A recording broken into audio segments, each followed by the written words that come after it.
জয় শিবধাম। জয় শিবধাম। শিবধামের সাথে অনেকদিন থেকে যুক্ত আছেন, জুড়ে আছেন।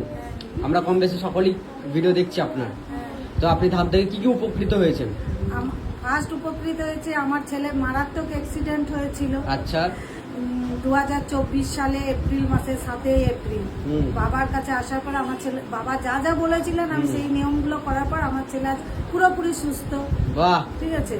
আর দ্বিতীয় হচ্ছে আমার টুকটাক যা মনস্কামনা থাকে আমার সেগুলো পূরণ হয়ে যায়। আচ্ছা। আমার একটা বাড়ি ছিল 18 সাল থেকে বিক্রি করব বলে অনেক চেষ্টা করেছি, অ্যাডভান্সও দিয়ে আবার ফেরত নিয়ে নিয়েছে, কিন্তু হয়নি। বাবা আমাকে, আমি অনেকদিন থেকে আসছি 24 সাল থেকে, কিন্তু বাবাকে আর আমার বলা হয়নি বাড়িটার ব্যাপারে।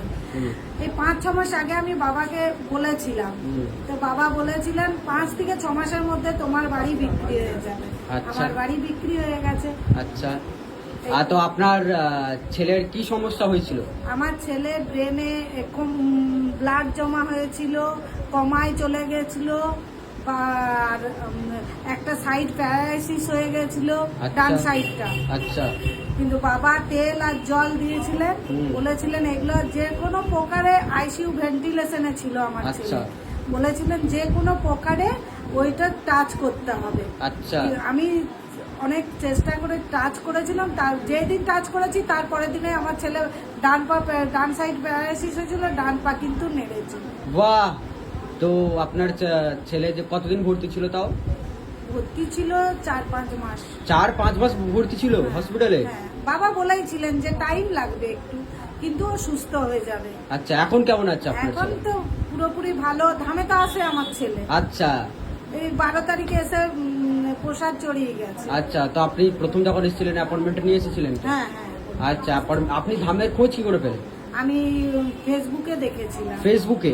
তখন বাবার দর্শন চলতো। আচ্ছা। ফেসবুকে দেখে আপনার কি মনে হয়েছিল এটা, যে আমাদের পশ্চিমবঙ্গের মধ্যে, কলকাতার মধ্যে বা দমদমের মধ্যে যে এরকম একটা জায়গা আছে, সেটা জানার পরে আপনার অনুভূতি কি ছিল? সেটা জানার পর আপনার অনুভূতি কি ছিল যে আমাদের দমদমের মধ্যে, পশ্চিমবঙ্গের মধ্যে এরকম একটা সিদ্ধাম প্রতিষ্ঠান আছে যেখান থেকে মানুষ খালি হাতে ফেরে না, মৃত্যুর হাত থেকে পর্যন্ত বেঁচে আসছে, যেটা আপনি বললেন আপনার ছেলে পর্যন্ত বেঁচে ফিরেছে। যমরাজের কাছ থেকে আমার ছেলেকে আমার বাবা ফিরিয়ে দিয়েছে। আমার বাহ বাহ। তো আপনি যখন প্রথম এসেছিলেন অ্যাপয়েন্টমেন্টের জন্য কি কোনো রকম টাকা পয়সা নেওয়া হয়েছিল আপনার থেকে? বা আপনার সাথে যে কথা বলা হয়েছিল কনসালটেশন চার্জেস তার জন্য নেওয়া হয়েছিল, ভিজিটিং চার্জেস নেওয়া হয়েছিল তার জন্য? না। বা ধাম থেকে যেগুলো আপনার সমস্যার কথা তো আগে থেকে বলে দেওয়াই হয়, সাথে সাথে প্রতিকার বলে দেওয়া হয়, তো সেগুলো নেওয়ার জন্য কি জবরদস্তি করা হয়েছিল? না। আচ্ছা। তো যারা শিবধামে আসতে পারছে না তাদের উদ্দেশ্যে কি বলতে চাইবেন?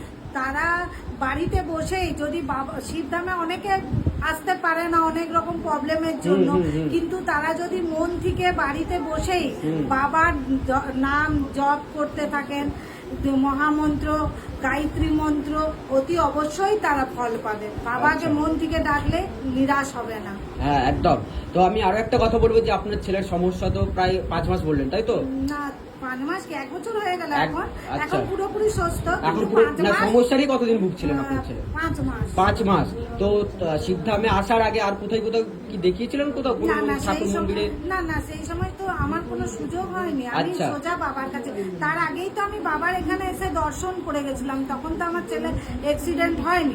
আমি যদি, আমার এখন একটাই আফসোস যে আমি যদি সেই মুহূর্তে অ্যাপয়েন্টমেন্ট পেতাম তাহলে হয়তো আমার ছেলে অ্যাক্সিডেন্টটা হতো না। হ্যাঁ, আগে থেকে জানতে পেরে যেতেন তো হতো না হয়তো। তো বিধাতা লিখন যেটা লেখা আছে সেটা তো হবেই অবশ্যই। হ্যাঁ। কিন্তু শিবধাম তো সুস্থ করে দিয়েছে, শিবধাম প্রভু একদম তৎকাল কাজ করে দিয়েছে কারেন্টের মতো, তাই তো? আচ্ছা, বলুন।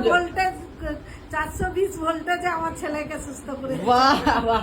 বলুন জয় শিবধাম। জয় শিবধাম। বাহ, জয় শিবধাম।